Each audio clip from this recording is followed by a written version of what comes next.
लोहार जाति के जो स्टूडेंट्स हैं बिहार में वो परेशान है जब से वैकेंसी आई है। तो लोगों को खुशी, वैकेंसी आती है तो लोग बच्चे तो खुश होते हैं, तब परेशान क्यों हैं? तो वही मैं बता रहा हूँ कि ताकि ईबीसी में पहले ये लोग थे, अच्छा, लोहार जाति, और लोहार जाति को एसटी में कर दिया गया और सुप्रीम कोर्ट ने इस चीज़ को खारिज कर दिया। डिमांड कर रहे हैं तो सरकार को निश्चित रूप से माननी पड़ेगी, नहीं तो फिर सरकार को उसका परिणाम भी भुगतना पड़ेगा।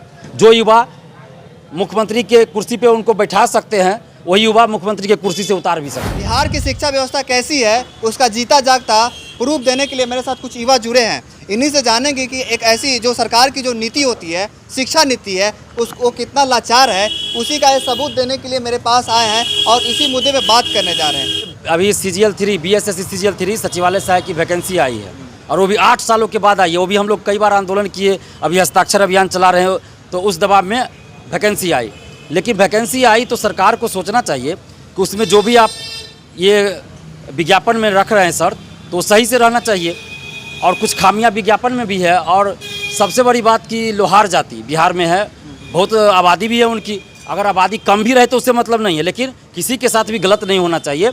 लोहार जाति के जो स्टूडेंट्स हैं बिहार में वो परेशान है जब से वैकेंसी आई है। तो लोगों को खुशी, वैकेंसी आती है तो लोग बच्चे तो खुश होते हैं, तब परेशान क्यों हैं? तो वही मैं बता रहा हूँ कि मतलब वो परेशान हो गए वैकेंसी आने के बाद।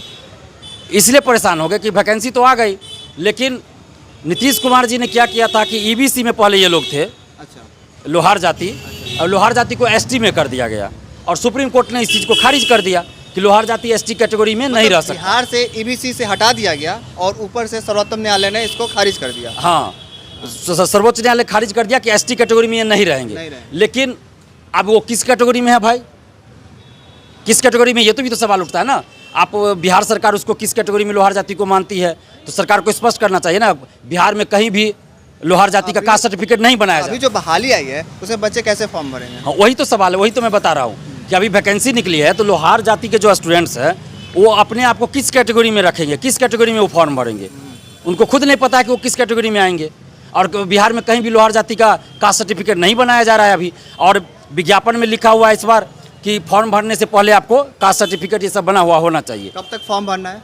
ये संभवतः 17 मई तक है डेट, संभवतः। एग्जैक्ट डेट मुझे याद नहीं है क्योंकि मैंने विज्ञापन को पूरा पढ़ा नहीं है। शायद 17 मई तक ही है, अब 13 या 17 मई जो भी हो, 17 मई तक है।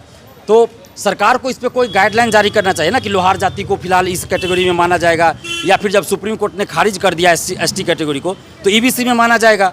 तो ईबीसी का कास्ट सर्टिफिकेट उनका बनना चाहिए बिहार में। तो ईबीसी का कास्ट सर्टिफिकेट क्यों नहीं बनाया जा रहा है? कहीं भी जा रहे छात्र कास्ट सर्टिफिकेट उनका नहीं बनाया जा रहा है। तो अब जो भी छात्र छात्राएं हैं लोहार जाति के वो किस कैटेगरी में फॉर्म भरेंगे, बहुत बड़ा सवाल है। तो हम तो आग्रह कर रहे हैं नीतीश कुमार जी से कि आप इस पर कुछ दिशा निर्देश जारी कीजिए, अपने अधिकारियों को दिशा निर्देश दीजिए और बीएसएससी को कुछ दिशा निर्देश देना चाहिए कि इस पर लोहार जाति के लोग क्या करेंगे, स्टूडेंट्स क्या करेंगे। नहीं तो फिर तो गंभीर समस्या है लोहार जाति के साथ, जो भी लोहार जाति के स्टूडेंट्स है। इसका मतलब ये हुआ कि जो सोई हुई सरकार है, जो शिक्षा नीति है सरकार की, अगर उसमें सरकार नहीं सुधारती है तो जो लोहार के बच्चे हैं वो तो फॉर्म नहीं भर सकते हैं। फॉर्म भर पाएंगे लेकिन जनरल कैटेगरी में वो चल जाएंगे, कैटेगरी में चल जाएंगे, आरक्षण का लाभ नहीं मिलेगा, आरक्षण का लाभ नहीं मिलेगा। कहीं ना कहीं उनके साथ गलत है, कहीं ना कहीं इससे तो ज़्यादा परेशानी है उनको। बहुत परेशानी है क्योंकि उनको आरक्षण का जब दिया गया है हक, तो उनका हक मिलना चाहिए। उनका हक छीना जा रहा है यहाँ, एक तरह से उनका हक छीना जाएगा, तो ये तो गलत है ना, ऐसा नहीं होना चाहिए। जी हाँ, देख लीजिए, और सरकार की नीति है और इसका देखिए कैसे सरकार इसको लेकर लोहार की जो जाति है, पहले उसको ईबीसी से एसटी में किया गया, अब है कि ऊपर से खारिज होने के बाद में अब वो खुद कंफ्यूज है कि फॉर्म भरे तो किस कैटेगरी में फॉर्म भरे। उसको लेकर लोहार के जो भी जितने छात्र हैं वो ज़्यादा परेशान हैं। मैं आपसे जानना चाहूँगा कि आप लोग लगातार स्टूडेंट हैं, सरकार को जगाने की कोशिश करते हैं, फिर भी सरकार की नीतियाँ से आप परेशान रहते हैं, इसको लेकर आप कैसे देखते हैं? देखिए, सरकार कोई भी हो अगर वो गलत कर रही है तो जनता को चाहिए, विपक्ष को चाहिए कि उस गलत नीति का विरोध करे, और हम लोग वही कर रहे हैं। जो एक नागरिक का फर्ज होता है वो हम निभा रहे हैं कि सरकार की गलतियों पे पर्दा नहीं डाल रहे हैं, सरकार की गलतियों को हम उजागर कर रहे हैं, सरकार की गलतियों को हम आईना सरकार को दिखा रहे हैं कि आप ये गलतियां कर रहे हैं, ये सुधार चाहिए। और सरकार कुछ बातों को मान भी लेती है कभी कभी, लेकिन अधिकतर बातों को नहीं मान रही है। लेकिन हम लोग संघर्ष कर रहे हैं और आगे भी करेंगे संघर्ष, और सरकार को मनवा के रहेंगे कि छात्र हित में उनको फैसला लेना पड़ेगा और जो भी डिमांड है हम लोग का वो पूरा करना पड़ेगा। नहीं, इलेक्शन रहता है तो छात्र हित में सरकार आ जाती है।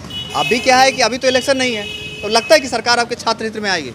अगर हमारे पास संख्या बल होगी तो सरकार को निश्चित रूप से मानना पड़ेगा। जैसे रेलवे एनटीपीसी में देखिए, युवा सड़क पे उतर गए, सरकार को माननी पड़ी बात।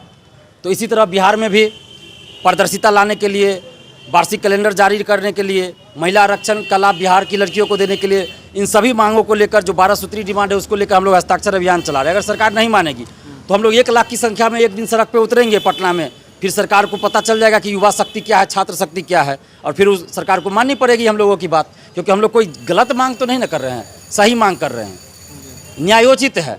अगर कोई गलत डिमांड है तो बता दे कोई, हम लोग सही डिमांड कर रहे हैं, तो सरकार को निश्चित रूप से माननी पड़ेगी, नहीं तो फिर सरकार को उसका परिणाम भी भुगतना पड़ेगा।